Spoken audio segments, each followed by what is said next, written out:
I am having a heavyweight on my show. I'm tired of being told I don't have enough heavyweights on. I'm tired of being told I hate heavyweights. It's not true because I have a really good one here that I'm talking to. I am talking about Ian the Hammer Allston. Ian, you are amazing, man. And I don't hate heavyweights. I don't like the boring ones. That's all. But you're not boring, my friend. So welcome to my show. Thank you for having me, man. Seriously.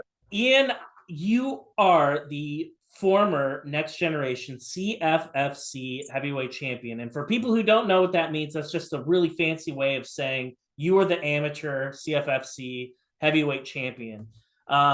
There's so much that goes into getting a belt like that. Like, you're not a guy that only fought like once or twice, found themselves in a fight like that. I know you are a lifelong martial artist, and this is something that you've been working toward for years. Before I ask you about your championship fight, because I definitely want to hit on that because that's a huge part. Anytime you have a title under your name, I think that's like a part of your legacy, and I think that's so rare and so important. But I have to ask, you're a pretty jacked guy, and you have like a prototypical build, 6'2", a monster of a dude that probably could have, like, with the exception of basketball, you probably could have been in like any sport you wanted and done really well. What is it about martial arts? Like, you're a lifelong martial artist. What is it about martial arts that like appealed to you as a child, and why are you doing this today? So, I mean, I was never a sporty kid. You know what I mean? I grew up, I was like, and I've said this before, either in interviews. I think I did a small segment with the CFFC guys, John Morgan, about this, and I mentioned it there. But I was always like I was like a chubby kid, not very athletic. The funny part is that I took karate for like a year when I was 6 or 7, and I was like the worst kid in the class. The instructor hated me, was constantly yelling at me and disciplining me. And now, but that being said, I didn't play little league. I didn't play baseball. You know what I mean? I didn't play football. I didn't play soccer. I maybe played t-ball when I was younger. And so when I got to be about 11, 12, when you're starting to hit the point where you're going through puberty, you know what I mean? Your body's changing and everything, the birds and the bees and all of that. You obviously realize that maybe being a chubby dork isn't the way I want to live most of my adolescence. So I started lifting weights in my basement. My mom,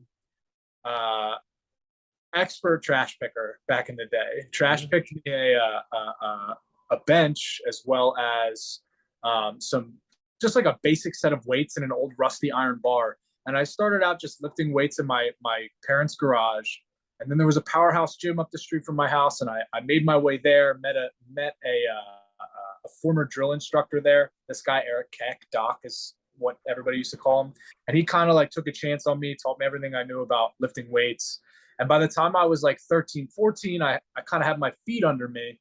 And I stumbled upon a gym called, and this is the gym that I came out of. This is the gym that my teammate, Sean Brady, came out of, Semper Fi Mixed Martial Arts Academy here in Northeast Philadelphia. And so once I got there, I was 14 at the time. I had trained for maybe 2.5 years, and my coach at the time, this guy, John Lewison is his name, he essentially just had one more extra spot on a Muay Thai card. And I said, sure, I'm down to fight. And it was grueling. I cut down to 195 pounds from 230 at the time. Wow. I sucked. I mean, if I went back and watched that footage today, I would probably cringe and crawl under my carpet. Like, just, it would have been awful to watch. But I got my hand raised at the end of the night. And I always tell people when they ask this question, you know what I mean? Like, why do you continue to fight? That feeling, I never played in a sports championship. I never won a sports game. Other than that, I played video games my whole life. That was the realest and most visceral sense of accomplishment I had ever experienced in my life. You know what I mean? And not only that, you will find this pattern with a lot of fighters too. I came from kind of a dysfunctional home. So It was, you find confidence in yourself, and you find like you feel safer knowing that you can fight. You know what I mean? I Mhm. can defend myself. I can, walk down the street and know that if somebody accosts me, and this stuff sounds like goofy to say almost, but it's like Yeah. anywhere I go, I feel confident in myself that nobody can like just do whatever they want to me. You know what I mean? Yeah. Yeah, it's and I asked the question, like I always think like getting some sort of like frame of reference, understanding background information about young professionals like you. You're a young professional fighter. I always key up on that because this is still a very brand new sport. Like this whole thing of MMA, it's very new. Yeah. We're not talking about boxing. We're not talking about baseball. We're talking about something within the past 30 years roughly Yeah. it has transformed from this like freak show UFC 1, where when we weren't recording, you and I were talking about the shit show that was UFC 1 compared to now where it's covered on ESPN. And you talked about Sean Brady, and like your teammate, the guy that you work out with, one day, the next day he's on ESPN and they're talking about him there. Like that was unheard of like 20 years ago. Oh, Nobody in their right mind would have thought this sport would have taken on the progression that it did. Do you have any sort of do you have like what's your opinion? Like if you're trying to make sense of the explosion and popularity of the sport, what would you attribute it to? I mean, if I wanted to get funny about it, I would point to the late stage of like the Roman Colosseum was at its height during the end of the Empire. You know what I mean? Like when shit got really fucky in the Roman Empire, people really wanted to watch people die in a ring. You know what I mean? But now the serious take on that is just that, like, I think that right now, in America, in the West in particular, you're seeing this like unprecedented amount of wealth disparity and civil unrest and all this crazy stuff. And I mean, people like football and these other sports, of course, they're Coliseum sports. They're sports where people are throwing each other around and stuff like that. But I think that MMA in particular is the least theatrical of any of these sports. I think there are the fewest pretenses. I think there is just it is hand-to-hand combat in the purest way that you're going to see it. You know what I mean? Whereas in boxing, so much of boxing, and I have friends who are professional boxers. I've known Jaron Ennis for the entire time that I have done combat sports. You know what I mean? I met him and his father and trained under them at differing points in my life for a long time ago. You know what I'm saying? But with boxing, all you have to do is look at what boxers wear to the ring to know that it is a different kind of spectacle, I would say, than mixed martial arts. You have guys in these bright colors and these fur coats walking out to the ring, and the gloves are laced with gold lace. And with mixed martial arts, it's like you have guys wearing pretty primary color shorts with logos plastered all over them. If they're on the regional scene. In the UFC, you have guys wearing standard kits. You know what I mean? Right. You have red, green, yellow, blue shorts and black leather gloves, and that's it. And I think that speaks to the appeal of mixed martial arts as a whole, with the UFC being sort of representative as like a monopoly on the sport.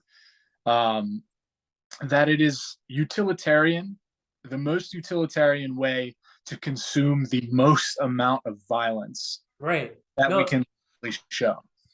You know what I like so much about it? So my wife is a teacher, and she's like the nicest, sweetest lady in the whole wide world, my wife. And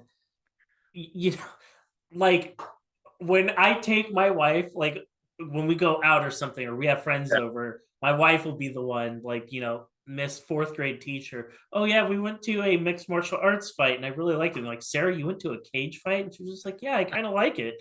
Right? Like this like prim proper sweet girl goes to these cage fights. And I asked her, and I was just like, okay, remove me from the equation.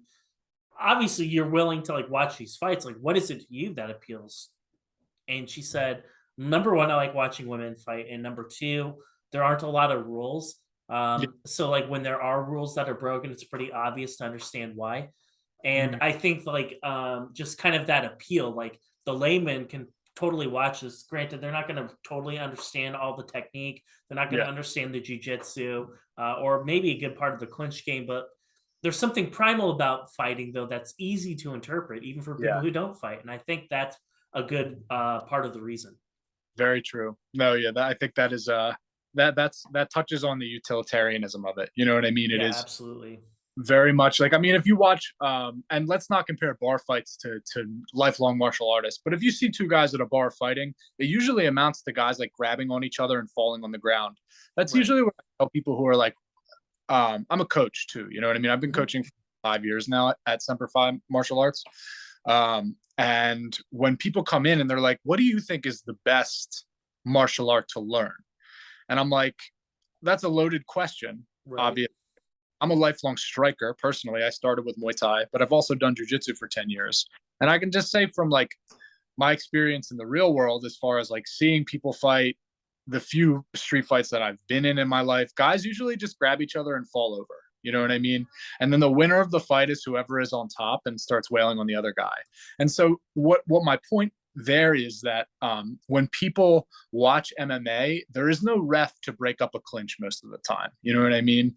Like what you're seeing in MMA is at least an extrapolation of what you might see during a bar fight or two guys fighting on the street, you know? Mhm.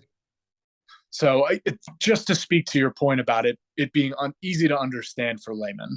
Right. Yeah, and that's just kind of like my hunch, but going back to what we were originally saying about the evolution of the sport, from you being a practitioner in martial arts to today being in your mid 20s, going down this path of being a professional, in a couple years, I'm sure you'll be in Bellator or PFL or one of those big name promotions. I don't have any doubt about it, but was there ever like a point in your life where it's like, oh, there's Ian, the dorky martial arts guy. Like at one point, it's like, I'm this like awkward, weird teenager that's doing martial arts. To all of a sudden, like you evolve and like you're this, I don't know.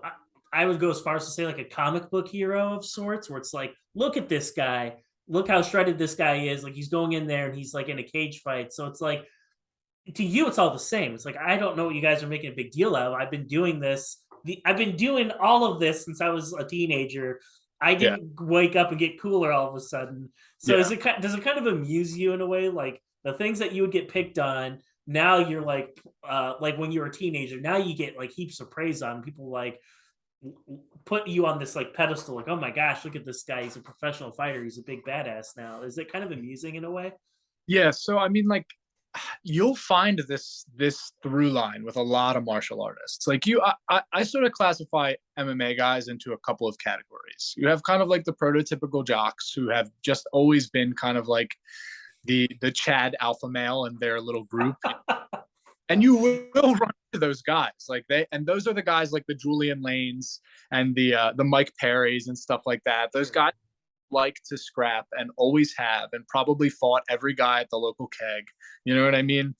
But there's this like greater undercurrent, this classification of guys who are, and you see it now with like Izzy Mhm.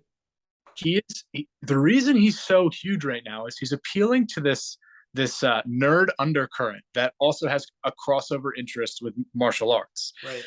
And he's not the only one. Most martial artists I know like watch anime, Mhm. play lots of video games. I like to play tabletop games. I like Dungeons and Dragons. I like Warhammer. You know what I mean? Like right now, I'm looking at my PlayStation. I've been playing Resident Evil 4 for like 2 months straight, trying to get through it uh, in my spare time. But like, I think that like as far as like the transition from going from being kind of like you're a gawky teenager, you're a dork, you know what I Right. mean? All of my friends, they will proudly say I'm a dork, I was a dork, we've always been dorks.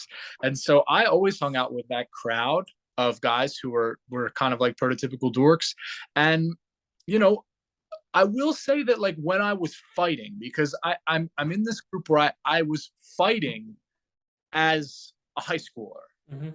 not like going to tournaments, but like hopping in the ring. You know what I mean? Like I had fights before I finished out in high school. And Mhm. so there was like either a misunderstanding of what exactly it was that I did, you know what I mean? Or I remember once, I'll share this anecdote with you. I was in class and I was cutting the last couple of pounds for one of my Muay Thai fights. I forget if it was my first or my second.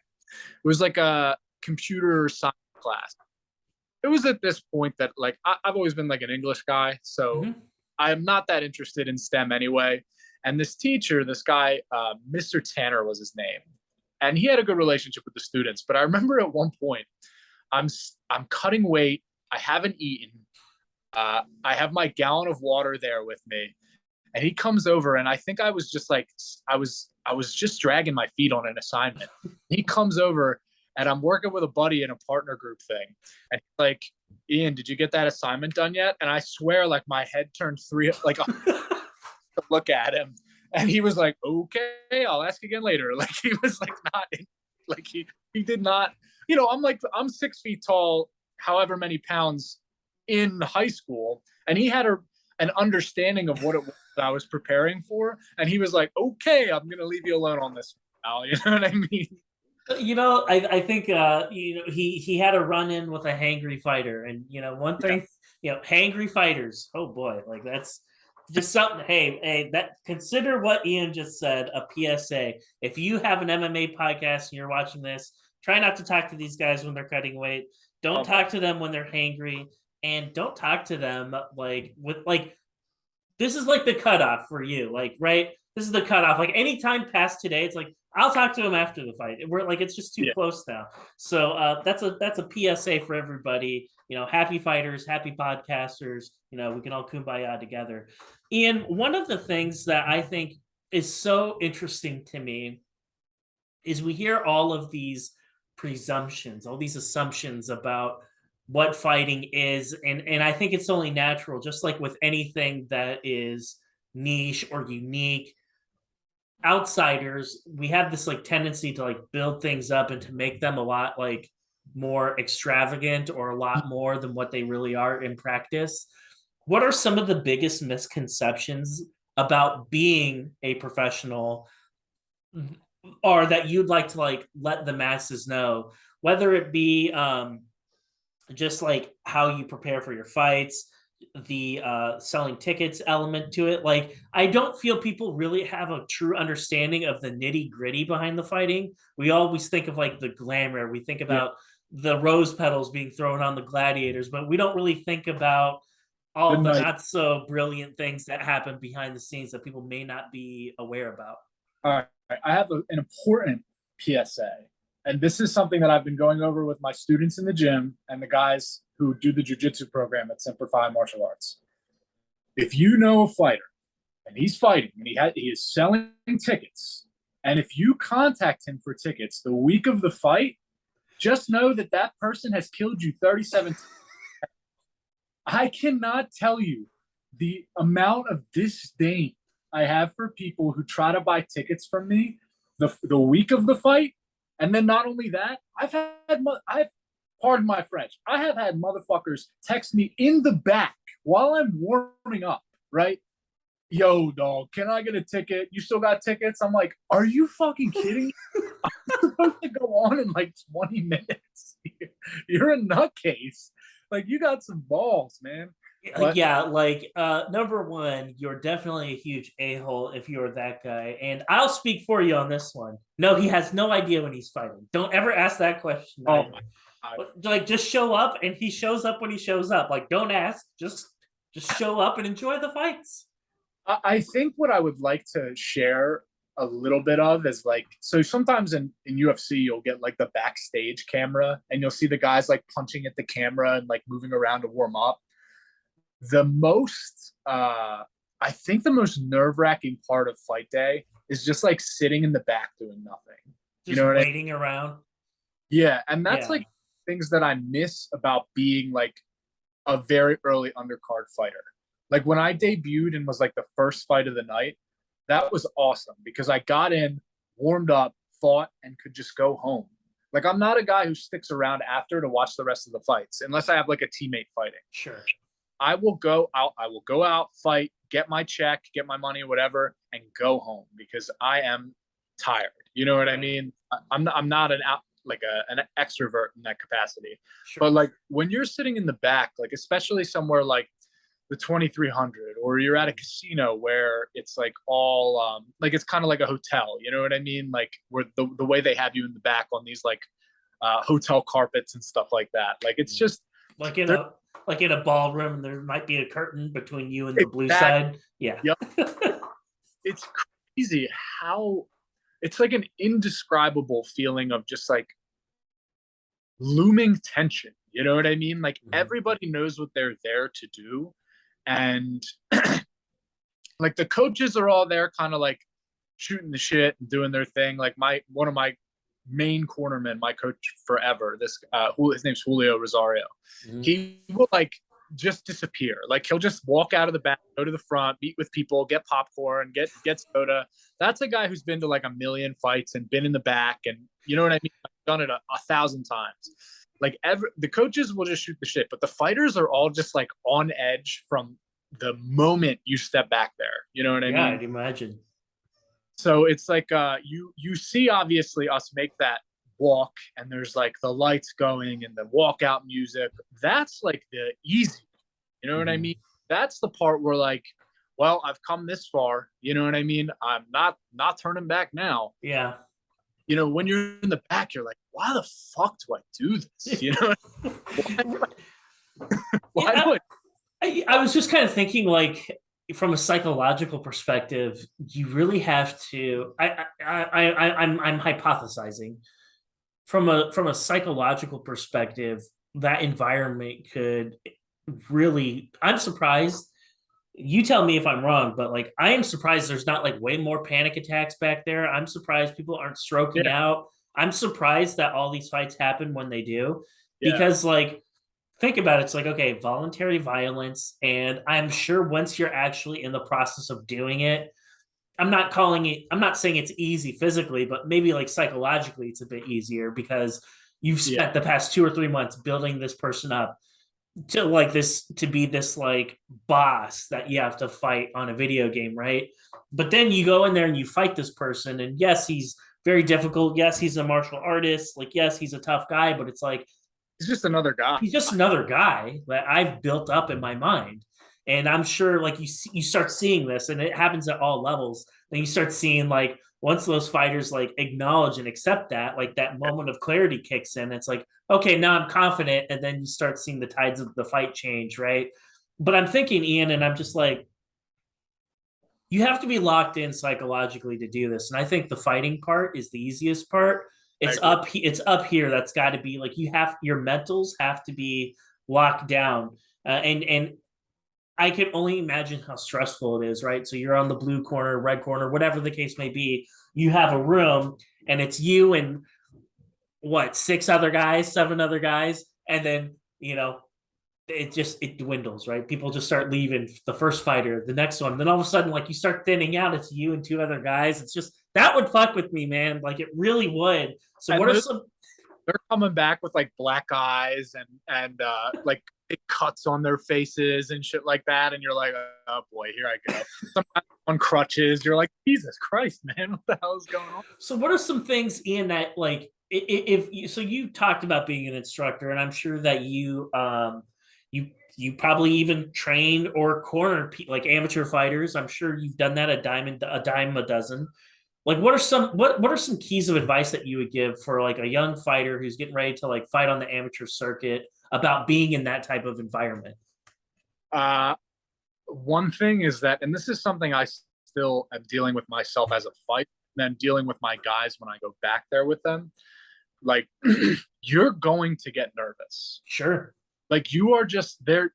I have had camps where I have not had a single nerve, like outside of fight day. You know what I mean? Maybe it's like come and pass instantly, but no matter what, like as that clock ticks down and your bout gets closer and closer and closer, you are going to feel nervous.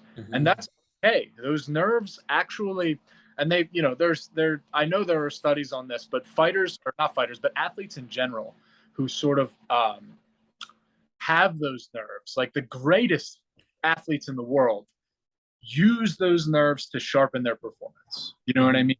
And so as long as you don't let it destroy you, as long as you don't let it make you freeze up and not perform at your best, you need to let those nerves come, feel them, and work through them naturally. Mm-hmm. Another thing is, while you're back there, make sure you drink enough water, I think is one of the main ones. Because on fight day, obviously guys who are cutting weight, I'm a heavyweight and I'm a light, I'm on the lighter side of heavyweight. I'm right. I chill around 235, you know what I mean? Mm-hmm. So I'm well below the limit. I don't need to cut weight. Mm-hmm. I like to keep trim because I want to move fast and be athletic. But other than that, you know what I mean? I don't have to worry about water weight on the day of weigh-ins. Mm-hmm. Cut weight before is the thing. But when guys, they rehydrate and they eat, right? But then the next day, it's super easy to forget that just because you're not working out or training the whole day doesn't mean that you don't need to drink as much water as you normally do. Right. Take your gallon with you, take a Gatorade with you.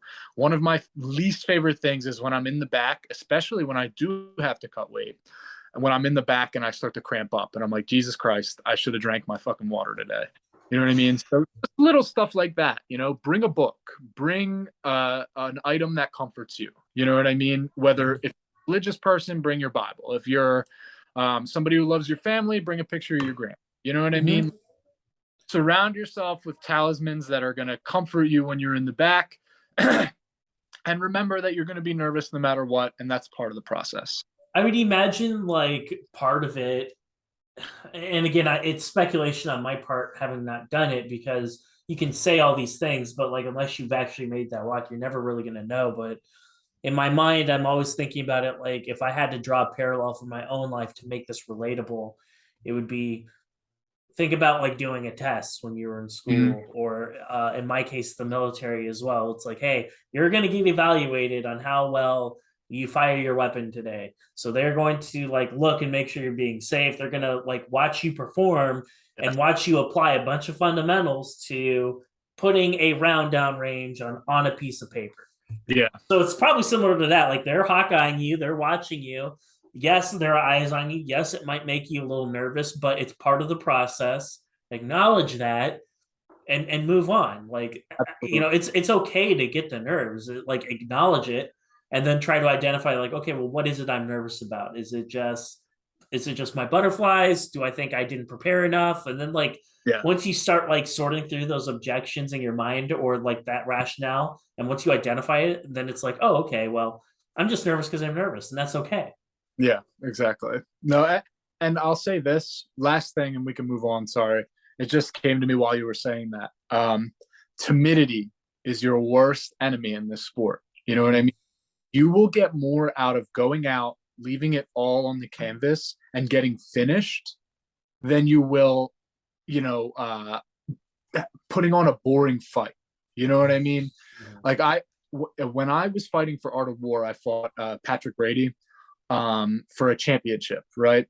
And we fought to a draw, right? And obviously when you walk away without the belt, that's disappointing.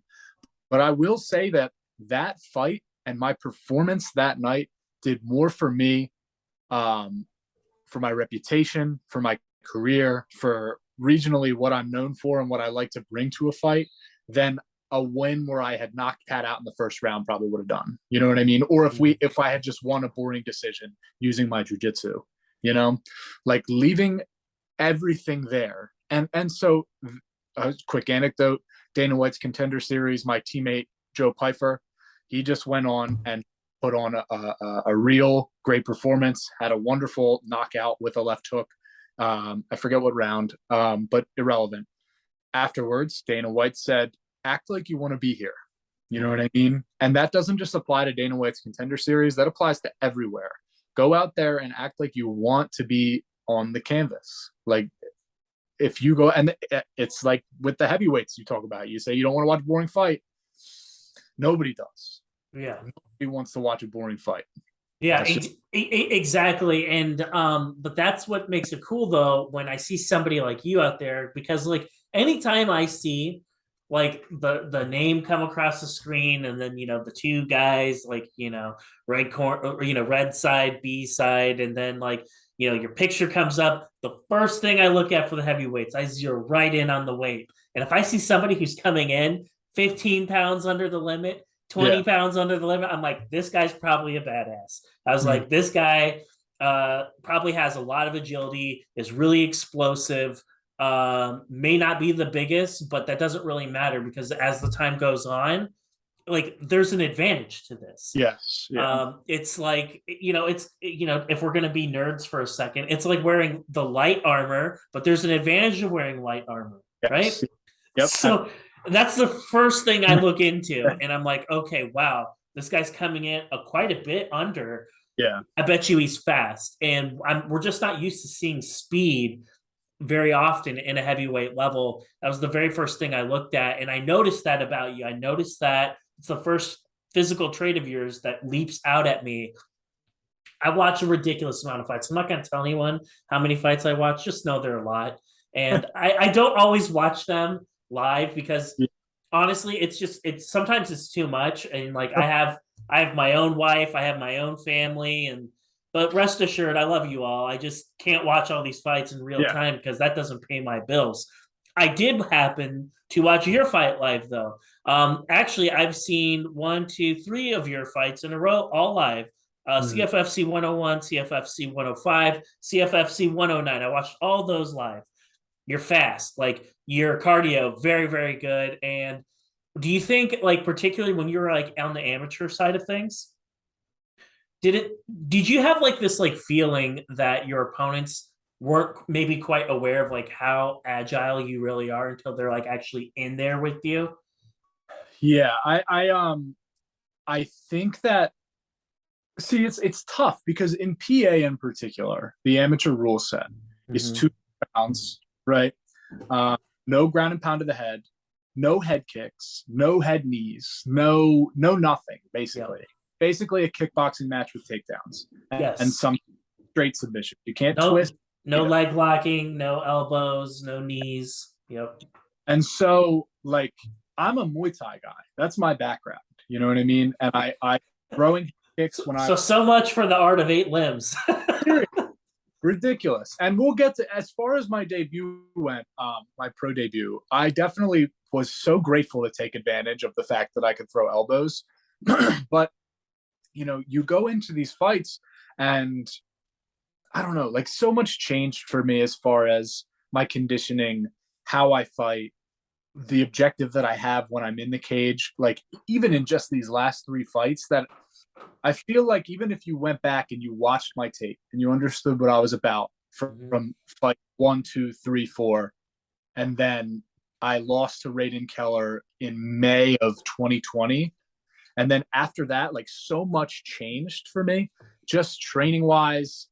My technique changed a lot. My physique changed a lot. So it's like, even if you were to go back and watch all those fights and had access to like my fights from when I was a Muay Thai guy way back in the day, there was no way for Daimir Rappa, Dwight Maters, David Chuclia to really have like a large amount of footage or knowledge to pick from, even though up until that point I had 7 MMA fights and then however many Muay Thai fights. You know what I mean? So I was always fast. You know what I mean? I always had fast hands for heavyweight, but now I had added in circling and I had added in angle cuts and I had added in more head movement and more like cage control and things that just like I didn't really even bring into the cage with me before. I was thinking about and adding into the game. You know what I mean?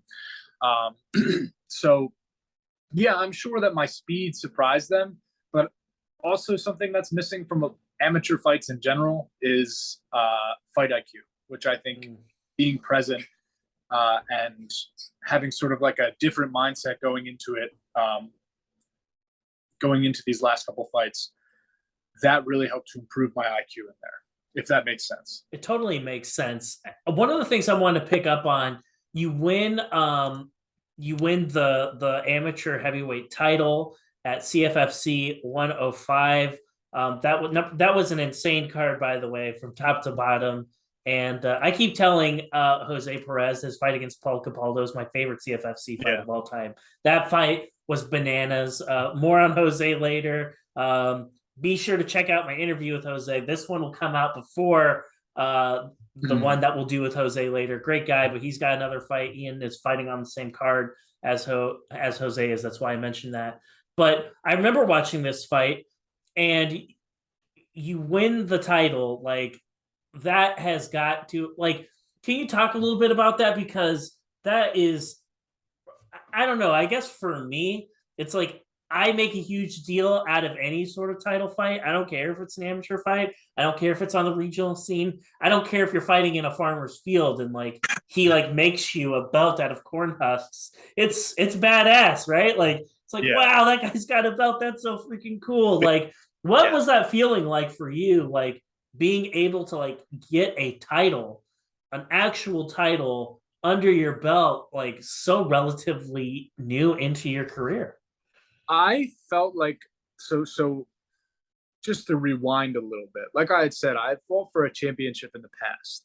And like my early career was just full of these like stumbles. You know what I mean? Like not full failures, but I would, win a fight devastatingly and then just come up a little short. You know what I mean? I would win another fight devastatingly, have a barn burner performance in the championship match, and lose out on having the belt to take home with me because of a draw. You know what I mean?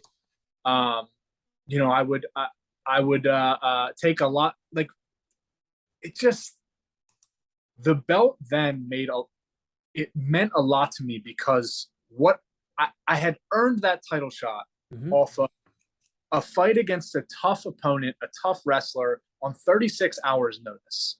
You know what I mean? And that was a test not only of like my abilities, but also just of like my mettle. I had through a lot in my personal life at that point, and I won't inundate this interview with that sort of thing, but a lot had changed for me in a short amount of time. Just as far as like the trajectory of my life, my family, things like that. And I had a really hard year. And so I'm getting ready for, I'll give you this story.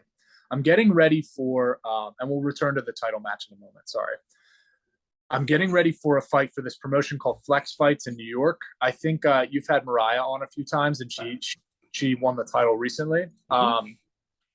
And I'm getting ready to fight one of their guys for a title. This guy, Nick something. I forget his name now. And so I'm out getting dinner or hanging out with my girlfriend and eating my salad, drinking my gallon of water, because I think I was dropping to 225 for this fight. And so my coach calls, Julio Rosario. He gives me a phone call.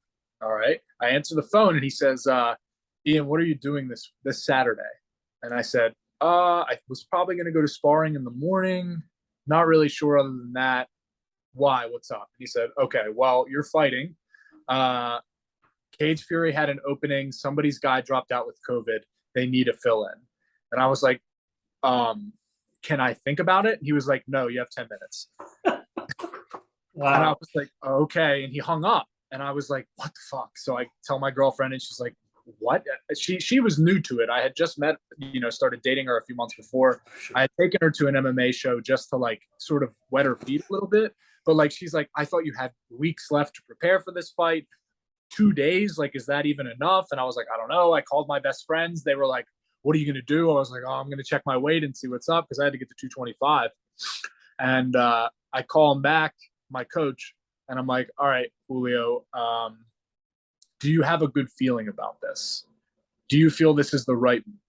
And I've known him for 11 years. He's like a second father. He's like, my mentor. He's my employer. He's, my cornerman for my entire career. And he says, yeah, I think this is the right thing to do. And I was like, all right, then we're doing it. You know what I mean?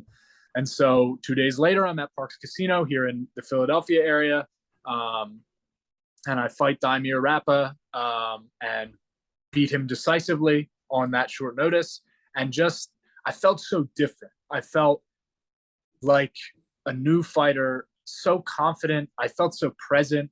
And so after that, I said to Julio, press him. Press. I'm not sure if you know the matchmaker for Cage Fury, Arias, but I was like, I want the belt. Press Arias for the belt. Mm-hmm. And Leo was like, okay, I'll tell him you want the belt. A couple months go by. I think it was October to January. Well, December, I find out they're like, okay, Julio calls me at work and he's like, are you sitting down? And I was like, no. And he was like, all right, you're going to want to sit down. we got the Cage Fury belt shot. I was like, let's go. And so he sends me the footage for the guy, Dwight, tough dude, out of Jackson Wink, one of John Jones's training guys. You know what I mean? And I don't know, like that was like a perfect camp for me. You know, I didn't feel a lick of nerves the whole time until I was in the back. Was everything improved. I felt amazing going in, and it was just, it feels like a movie. You know what I mean? You go in, you fight the tough fight against this giant, a literal like Goliath. I'm fighting in the ring. You know, Dwight is 6'6". He came in 262, I think. I'm 6'2". You know, I'm no little guy. You know what I mean? But I was 6'2", 231. I gave up 32 pounds or 31 pounds or something like that. And so, you know, I remember getting in the ring and I don't know, man. I felt an otherworldly amount of confidence that night. And getting the belt, winning it, after I had broken my hand in the second round too and gotten stumbled third, it was like everything happened to test me in the way that I needed to be tested. And so after that, to wrap up this huge rambling story I've been telling, I was like, I think that was my test.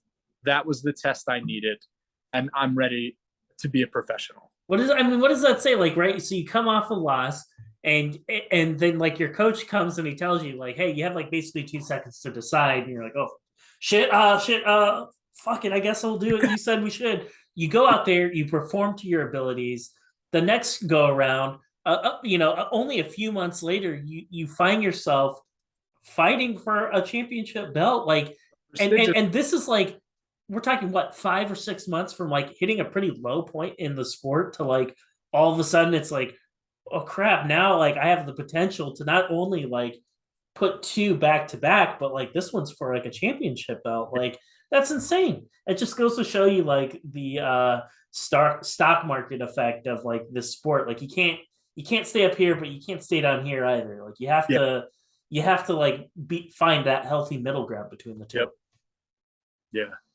No, so yeah, that was an emotional night for me, man. I really I was very grateful for the opportunity, and feeling that belt on my shoulder it was like a physical representation of all the hard work and all the hardship that I had endured up to that point. And you earn that. You earn it. And It's something real. Like getting your hand raised is an amazing feeling, but getting your hand raised and getting something like a big slab of gold slapped on your shoulder too by the president of the company, that is a good feeling. Yeah, talk about like validation, right? That's like getting like your like degree, right? It's like, hey, here's your bachelor's degree. Good job, kid. You know, it's like, yeah, I've gotten A's on papers before, but like it's a different feeling when you get that sheepskin in your hand. You're like, so this is what kept me up at night. This is what made my life a living hell for the past 4 years. I can only imagine it's probably something similar. Yeah, no, I think that is an apt analogy, an apt comparison to draw. What made you decide after the Matters fight that going pro was the right move for you in your career? Obviously, I'm assuming I have my like thought as to how that conversation went down in my head, but I wanted to see if I'm right. So what was that dialogue between you and your coach? Like, when did you two both jointly decide like we're going pro now? Like we're not going to defend this belt. We're going pro. I think so. The funny answer, the joke answer, is that when David Asagai stopped me from throwing a spinning back kick and hitting Dwight in the head, that was when I was like, "Fuck this, I'm going pro." You know what I mean? But no, Julio did want me to defend the belt. We had that conversation and sat down, and I said to him like, "Look, I have a lot of momentum. I'm in my mid-20s. You know, I'm still young in the sport, but I know where my skills are at, and I don't want to get wrapped up in a long camp to defend an amateur belt We almost had the amateur belt years ago for Art of War. I think at this point, my skill set was not being properly utilized. Mm-hmm. You know, I'm one of the few heavyweights in the region that can probably throw consistent head kicks, spinning wheel kicks to the head, flying knees. Like I have all of this stuff in my arsenal. You know what I mean? And spinning elbows and stuff like that. And I haven't been able to use it because we're basically doing tackle kickboxing matches. You know what I mean? And my jujitsu is at a good level. You know what I mean? Like I know how to set up a heel hook. I know how to wrap somebody's leg up. I know how to do lots of submissions that maybe we can't do as an amateur. And I don't know. My cardio is my gas tank is good for the division. Why am I doing 3-minute rounds when I could do 5-minute rounds? And just surviving and being agile in this division is enough to get a finish because these guys are coming into the second round gassed out. You know what I mean? Like there was just so many factors where I said to Julio, I'm confident. I feel good. I feel just like you felt that short notice fight was the right decision. I feel that this is the right decision for me. And he was like, okay, well then that's what we're going to do. I'll tell Arias. And bam, there you are, a mere months later, making your professional debut at CFFC 109. This was a fight where, at times, was it like making like your very first walk again in a weird way? Like, was it kind of like, holy crap, like, because like you and your people basically took that entire place over. I remember watching that. I'm like, God, like his people have just taken this place. Like you and Eric Nolan are the two people. I was at the fight where I saw Eric Nolan fight, and holy shit, this guy sells out like sections. Literal. Like if you've ever been on a card with Eric Nolan, like you know exactly what I'm saying. Like that kid sells out sections of a stadium. Like I'm just like, I don't know if I even had met this many people in my entire life, and he's got every single person I've ever met in my life watching his fight. It's surreal. Anyway, you had a great following. I heard your people encouraging you. You played the part. You look calm, cool, collected. But inside, are you kind of like shitting your pants a little bit? Like, oh crap! Like I got a lot of people here watching me. This is a pro debut. Like, how was that like? That you bring that up because this is something that I was just talking about, I think yesterday. You know what I mean? It's me about it. I had gone into that championship fight kind of not being nervous. You know what I mean? Like I had the nerves in the back, like I told you, right before you go out, you always get nerves. But like I had gone so long without being nervous or feeling nerves because I was like, okay, I know what these amateur fights are like. I know I've been through the ringer. I know what this stuff, I know what the process is, right?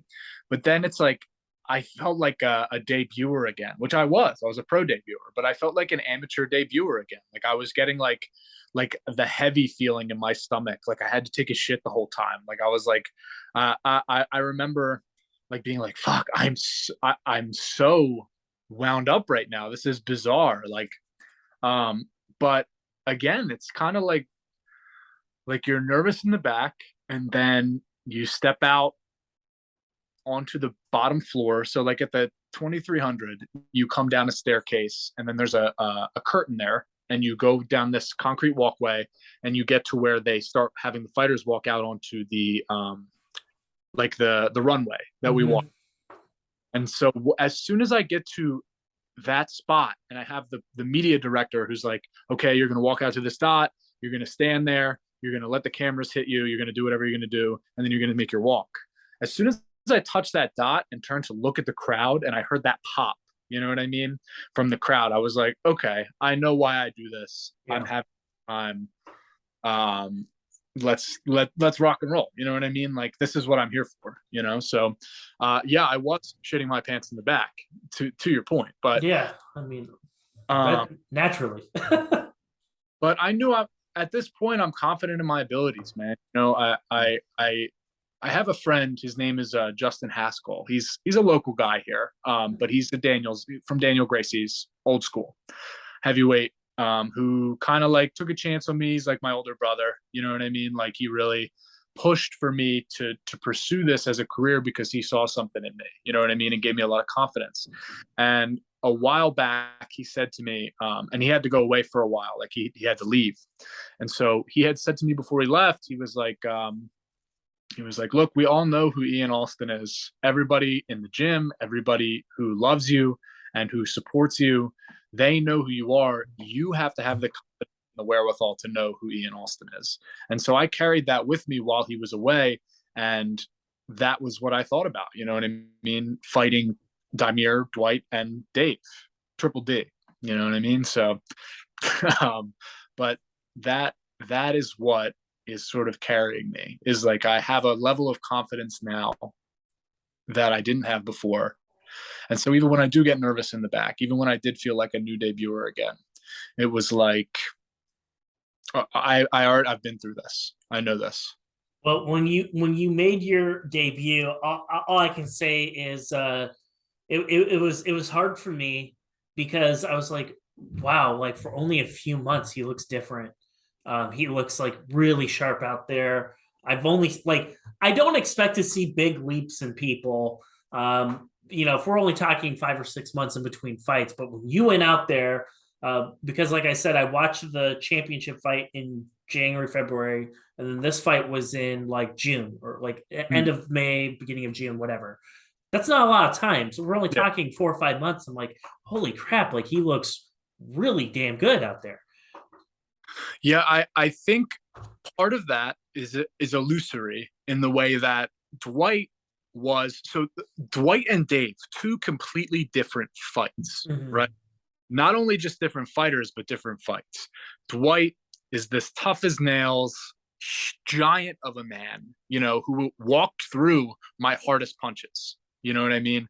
Like, I remember at the end of the first round, his face was red and swollen, but like, he just kept coming, you know what I mean? Like a real zombie out there. And he was tough, he was throwing 1-2s down the center. And that whole fight was just basically me moving my head and circling, you know what I mean? With Dave, it was like we were the same size, the same weight, or same height, same weight, you know what I mean? And so going into that, I shout out to my striking specialist, Justin Burke is his name, Diamond Striking. He was like, we need to really establish your presence with guys who don't have the size advantage on you. You know what I mean? Like this guy, you need to chop through his guard. You need to cut through that. You need to set up feints and drop steps and have him biting on things that, you couldn't really do with a guy like Dwight. And so, I think that is a progression. It's a different strategy, but it's also a progression in the sense that now, instead of going into a cage and just fighting, we're going into a fight and coming up with plans and adapting to situations. You know what I mean? Which speaks to the fight IQ conversation we were having earlier. You are going to be coming off of your debut win. You're going back out there. This time you're going out against a guy. I don't get to say this very often. So any chance I get a time to say this, I say it. You're fighting a guy who's older than me. I never get to say that ever, but you're fighting a guy that's older than me. Not by very much though. Jesus, like I'm uncomfortably close in age. But I will say this, your opponent, he's 38 years old. I always say this though about heavyweights. If you're going to talk about age being not really much of a factor, it's that heavyweight division, because it's those weight cuts you don't really have to too much worry about. As long as you don't go stupid and are Popeye's chickening it like every other weekend, you'll be fine. Like you might have a problem if you're like 7 feet tall, but you know what? Skyscraper Struve did it. You can do it too. Your opponent, a lot of people are going to probably, I'm just going to make a run-of-the-mill presumption. A lot of people are going to see his age. They're automatically going to look at you and be like, dude, you're a young stud. You're going to put this old man away. Do what you need to do. But I always kind of like, when it comes to this weight class, I always tell people like, hold on a little bit though. Like we're talking about a guy like, okay, sure, he might be old, but we're talking about heavyweights. Number one, I think that's really important. Number two, you're 25 years old. He's close to 40. Sometimes you see these weird things happen in the cage where you see that like young buck strength go up against old man strength. That is a thing. It's that dad strength, right? like you get hit with those dad hands and they feel different, right? Compared to fighting another guy who's your age. I'm just gonna say, like, it would be very, very easy for somebody Right who's hand. who's at the point that you are in your career where it's like, this guy's easy. I got this. I'm not worried about it. I know you're not like that. You're a very mature guy. I could tell that just in the brief amount of time I've been speaking with you. But like, can you talk a little bit about your opponent? Like, what makes this guy so dangerous? And without giving anything away, I'm not going to ask about your game plan, Ian, but like, what are some of the things that you're mindful of walking into this cage against this man? So let me say this. I'm experienced in beating up dads. Okay. I have beat up a dad before. Patrick is mid to late at this point, and we went to war. So the dad hands and the dad strength, I know very well. Okay. But no, you absolutely are right. And I've talked about this with my layman friends and my friends who are fans of the sport. Heavyweights have a longer shelf life. They do. That's a fact. And, that's why you see guys like Bader and you see Fedor still competing and you see all these guys towards mid 40s. I mean, look at Arlovsky. Arlovsky is in his 40s racking up wins. Alistair Overeem in his late 30s to early 40s racking up win streaks. You know what I mean? Sleep on these guys. Now, keep in mind, these are the guys at the very highest level of the sport. They have been for years. They're former champions. But there is no such thing as an easy fight in general. You know what I mean? You go in against Joe Schmo with two wins and 7 losses, and he can still clip you and put you to sleep. You know what I mean? Especially when they're big. Right. And one thing I did want to say was, like, you should be wary of an old man in an occupation where men die young. You know what I mean? Exactly. That's just a fact, Marcus, I never look past anyone. I've been very diligent. I've tried to find as much tape on him as I can. Sure. There isn't a lot online. You know what I mean? I do tape study. I do know that he's a striker, which is fine with me. You know what I mean? Like, I love to swang and bang. But I'm not going to fall into the trap of thinking that my technical striking is always going to carry me through. I'm not just a striker. I'm a mixed martial artist, So wherever it goes, I'm confident, in the stand-up, in the pocket. I don't want to just stand in front of a guy who weighs 250, 260 pounds and let him tee off on me. I think I've showed that already in some of the fights that I've had with guys who are big. At the same time, I don't want to rest on my laurels with just being fast and agile. I have other tools at my disposal. So going into this fight, let's say that the strategy and the game plan is flexibility without giving anything away. Perfect. I'm grateful for the matchup. I think it's going to be a fun fight. I think I'm going to put on a show, as I usually do. And I will extend a preemptive thank you to Marcus for taking the fight. And I'm ready to rock, Well, for the rest of us, make sure that you guys tune in. This fight will be streaming on UFC Fight Pass. It happens on August 26th. Later on this month, we're recording. Today is August 7th. So this fight is literally weeks away. You are not going to want to miss it. Get your Fight Pass stuff. Get that shit taken care of right now. Don't ask Ian what Fight Pass is or how to get Fight Pass the day of the fight. You wouldn't want him angry. That's a quick way to make him angry. You don't want to do that. Ian, any sort of final thoughts or thank yous that you'd like to drop to your supporters before I let you go? Honestly, nothing off the top of my head. Just if you tune in, thank you for watching.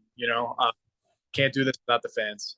Absolutely. Well, Ian, I appreciate your time, sir. Thank you so much for being on my show. And I cannot wait to talk to you again when we're 2-0 and then we're lining up the next guy.